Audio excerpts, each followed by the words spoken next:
From Mesa East Bowl, here for the title matches of today's JBT event. Here's a face we haven't seen in a long time, well I guess a back we haven't seen in a long time. This is Logan Trujillo. He won 2 titles in a dream weekend in New Mexico. That was a couple years ago. He's grown up since then, and he's finally back in here in a title match out in Arizona. He's the top seed today, or he's the 2 seed today. He won his semifinal match going up against this guy, the top seed, Caden Hank, looking to win his first career title. A pair of 14-year-olds going at it. Logan has to win by 25 to tie, 26 to win. Caden did not mark in either of his first 2 frames and will have a challenge in the third. That sounds bad, but the good news is Logan didn't mark in his first 2 frames either, so it's a low-scoring start to this title match. Sure, a little bit of nerves coming into play. It's been a high-scoring scratch division step ladder, leading the pack yet again. This guy Cesar Padilla is a familiar face on tour, and he destroys another rack 10 back in the first frame to open up that title match. Well, he's able to clean up 6 more of them, but that's 3 opens in a row to start. But again, Padilla didn't do any damage on his side either, so still plenty of time left over there in the handicap division. Caden's leaving. He's had enough. He's out of here. Screw this title. No, he's changing balls, of course. I've never had anybody just up and leave. That would be different. Cesar now an 11-time JBT champ, the defending Arizona Conference Bowler of the Year. He's 3rd in the all-conference points race currently, and he's going to take a little time out there and let Hank get going here in the 4th.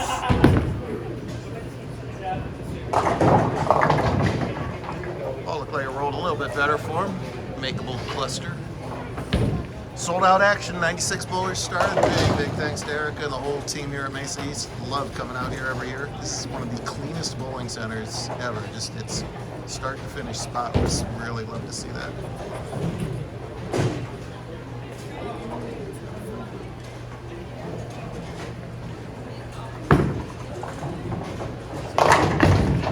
Make it 2 in a row for Padilla to open up, and I think we got ourselves a spare. We do. All right. Good job, Katie. Good food too. March has been filled with good food bowling centers. Let's see how last week now. And Padilla's opponent, this is Drew Merrill from Kansas. The reason he's out here from Kansas is he's also a member of the GCU bowling team. Cesar bowls for ACU, so it's a college final after a couple of all U17 finals last couple of weeks on tour. And Merrill catches a great break going right through the schnoz and somehow carrying that.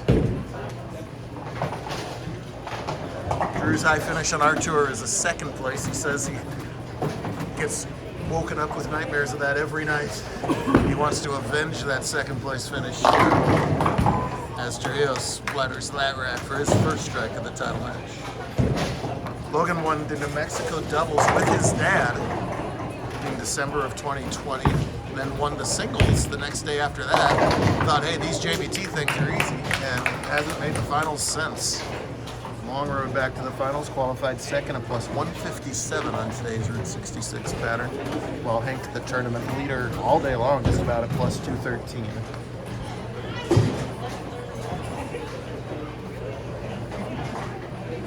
It's thumb versus no thumb as well. Logan the 2-hander, and Cesar the 2-hander over there.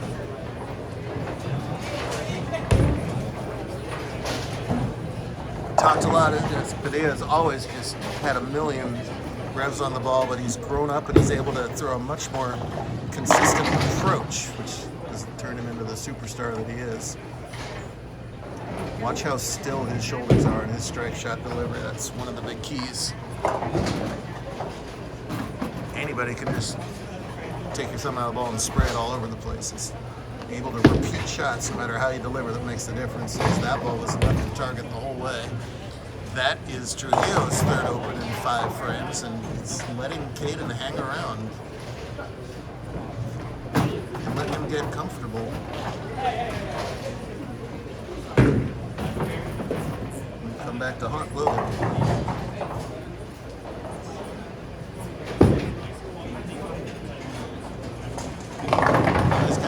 And that ball rolls out for the 2nd time. By rolling out, it means it loses its side roll, and it's just going direct end over end. Tough to carry the light hits that way. But a decent count off that spare. Let's see if he can make it 2 in a row, and Padilla's gonna see if he can convert his corner pin here and keep the match tied up. which he will.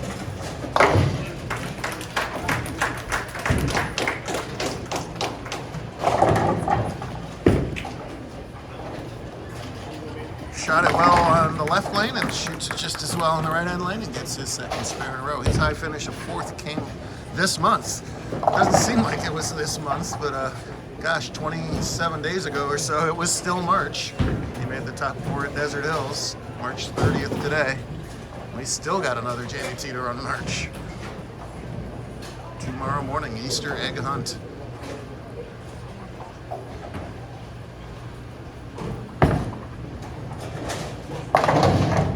Oh!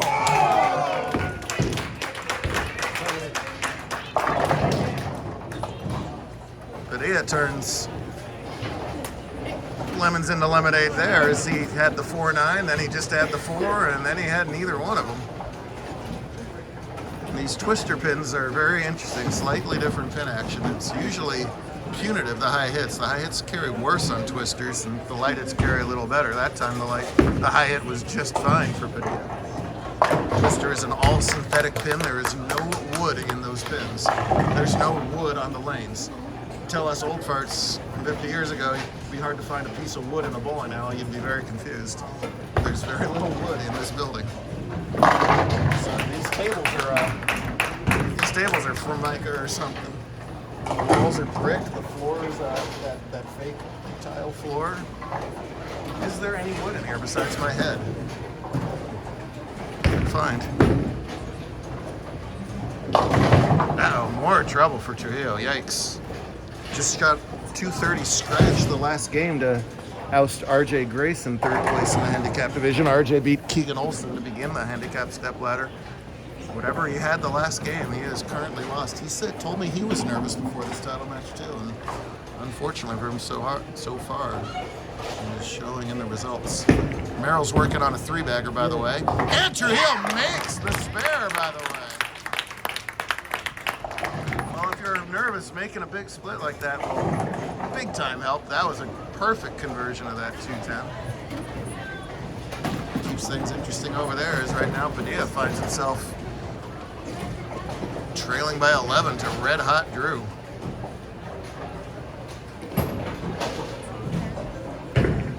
A herd of antelopes to the left watching this match. One Sun Devil and no other ACUs. At every college except Caesars College is sitting here watching the title match. There's a lot of great bowling programs here in the Southwest, which is great. We hope there's more and more of them. Self-serving, true, but also keep some of this homegrown talent right here and show the rest of the country what they're all about. Can cut the lead to just 1 pin if he can strike here in the 6th. Meanwhile, Logan unable to strike off that big split conversion, but leaves a nice makeable spare, which he covers without any trouble.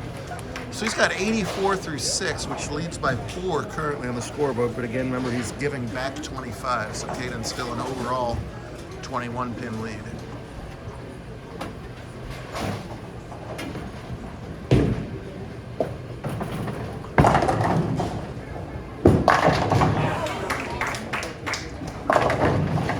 Ring 10, there's this ugly head from Caesar. That was a real good shot, just no love. 1-300 game today. Cameron Sager bowled his first ever in any form of competition. 3 other front 9s. Drew had one of them. Barrio had one of them. And I forget who the other one was. It's a long day around here. There's a nice looking spare for Caden. Good job. Well, that's the 2nd false start that Caesar's done. The last time I thought was because Caden went up, and this time there ain't nobody else in the approach, so I think he's just false starting. No shot clock in JBT, subject to change in the future.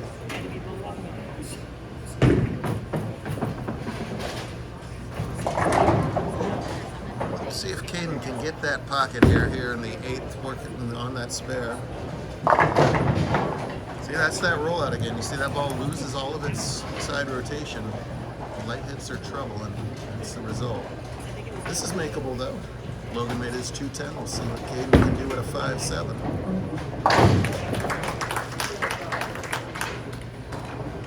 fact, that rollout that he's struggling with could be advantageous in this particular case. This might be pretty close. No, that one off to the floor. It's a good-looking strike ball, though, if he picks up on that. That wouldn't have been a bad way to throw it. Still anybody's game in handicap. Now the tough Ken's in there. Working on a 4-bagger.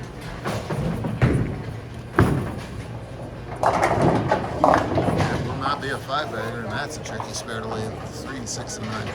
Love his shirt, by the way. That's a North Rock Lanes shirt. He and his buddy Wes are both rocking the North Rock Lanes jerseys. That's a center in Wichita, which has hosted everything in the bowling universe and near and dear to me personally.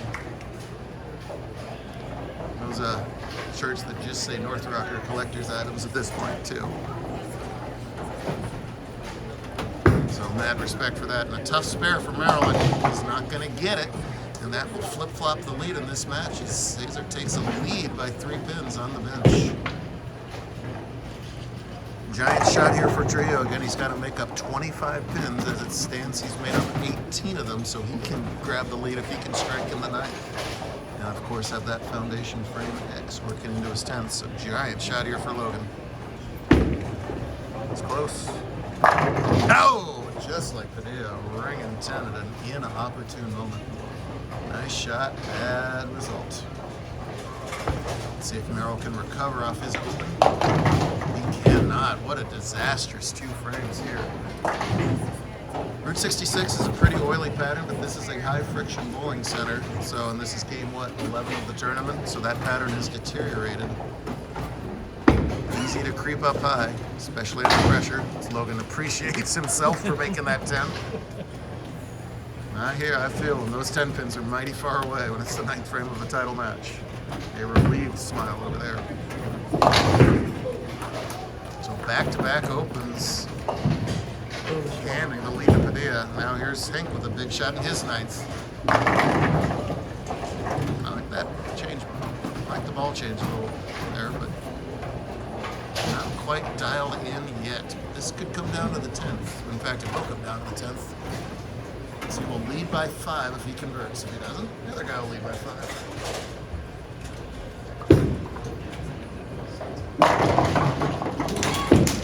That was some interesting carry from Padilla over there.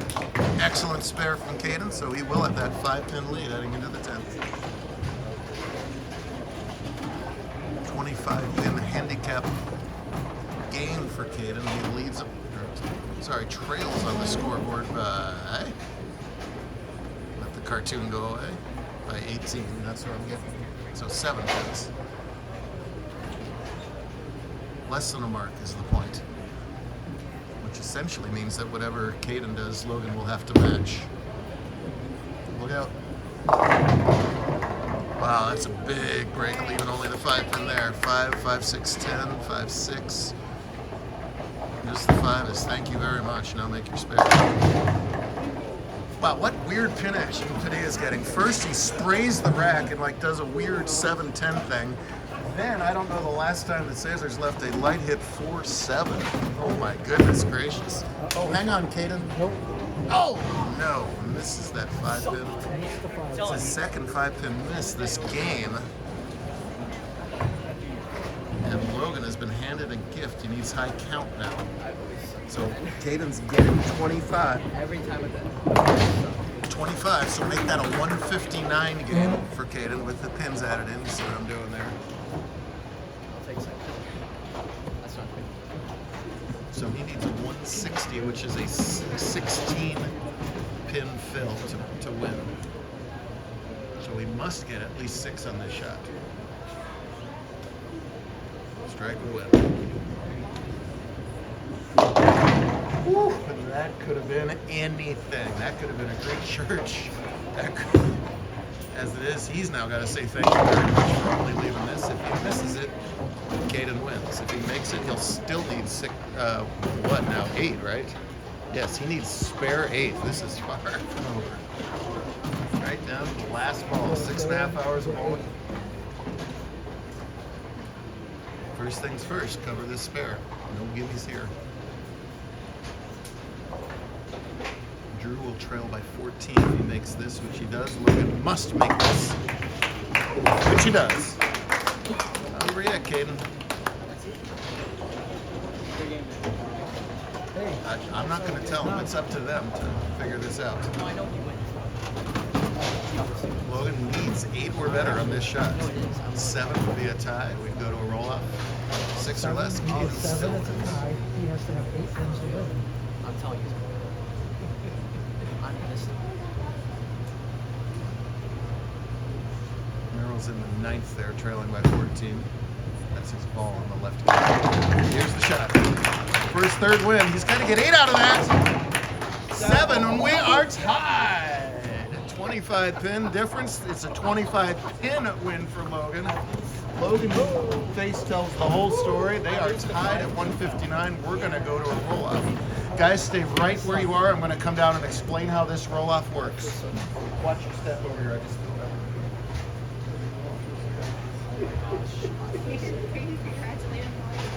No, I honestly thought it was gonna happen. I was so deep.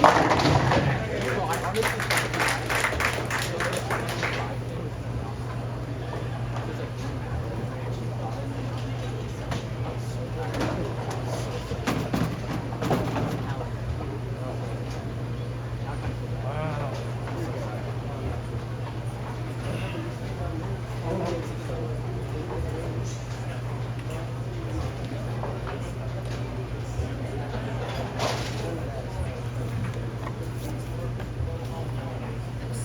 Well, somehow, some way.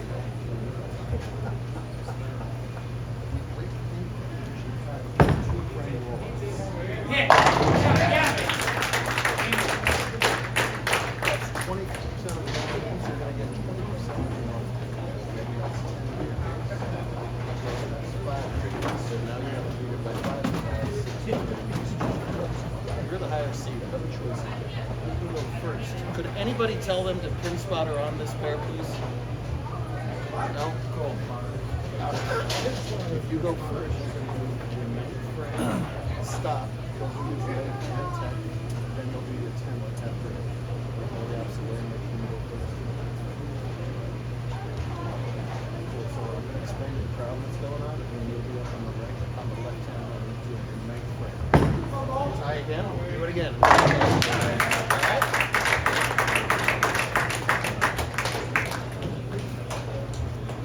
Folks, handicap division ties are broken by 2-frame roll-offs. That's 20% of their normal handicap. Caden was the higher seed. He's elected to go first on the left. Caden, you're up. Good luck. All right, let's go, Caden. I'm going to do the scoreboard back here so I can talk. So while we were dealing with the tiebreaker scenario over there, Cesar got his double in the 10th. He is going to win the scratch division title for win number 12 of his increasingly excellent career. This is the 9th frame all over again for Hank. Yeah. He comes up after all that with his first strike of the title match, and it comes in overtime. You are now up on the right-hand lane 9th frame. This is the scoreboard right here we're dealing with.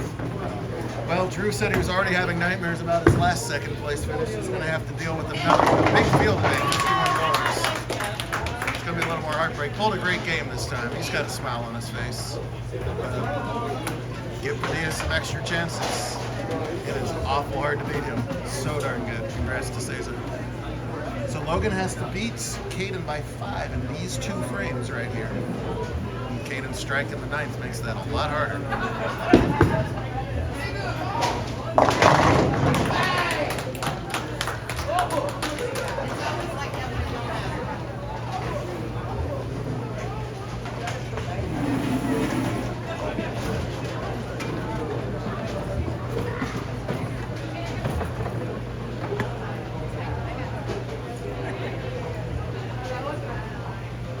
Logan needed 8 on his last ball to not be in this spot. If he had thrown what he just did right there, he'd have the title by 1 pin. Instead, he's got to tough it out here in overtime.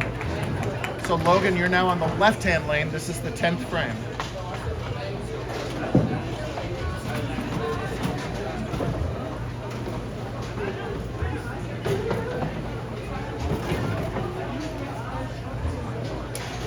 $237 to $223 to final over there. Drew is already on the social media going, ah! I don't like this guy.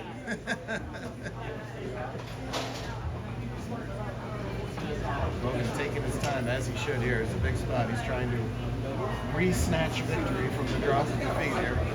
The jaws of the tie. And now has one frame to make up 5 pins. If they tie again, we'll do it again. There's the shot that he had so often all day long.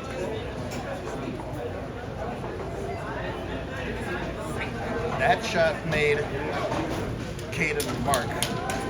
The next strike would make Caden strike.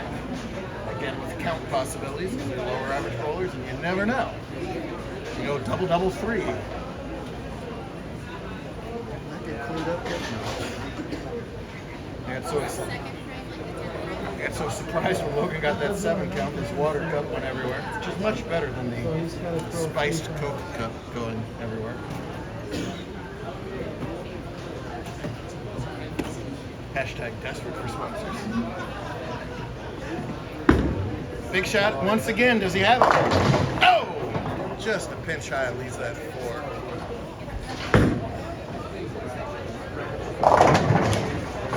I also want to point out that I got very excited when this product appeared on the market because I was very tired at night. I read this and I thought it said spiked. I was very disappointed to find out that was not the case. It was not spiked after all. No, very good, but not spiked. 45 if he covers this up. Which he does. Solid roll off. Spare strike spare, but if that is enough, resides on the right hand of Hank. So Caden, you're on the right lane. This is your 10th frame. This is the score if you want to see it. Caden says no thank you. Any combination of 9 on 2 balls gives him 38. It's not enough. So he must mark. Head pin. Oh, it falls! Pin's just tickling all around. I was fortunate enough to go up and watch the Masters this week, and D-Ron needed a mark to beat Simonson, and it had a shot pretty much like that. It was terrible. It was the only bad shot I saw him throw in 50 games this week, and it wiggled around and carried just like that, and that's going to carry Caden Hank to his first career title. My goodness. That's plenty. Well, that is a heartbreaker for Trujillo. At least he's got the wins in his career to feel a little better about it, but seems to be taking it okay over there. Sort of. I don't blame him. Overtimes are tough, especially when you have it on your hands. But Caden comes up with that double. That is plenty for that 10-pin win and a title. There we go. That's your final over there in the overtime. Great stuff here from Mesa today, and a whole nother half of fun tomorrow. Plus Easter eggs. Can't wait for it. We'll see you then. Hey.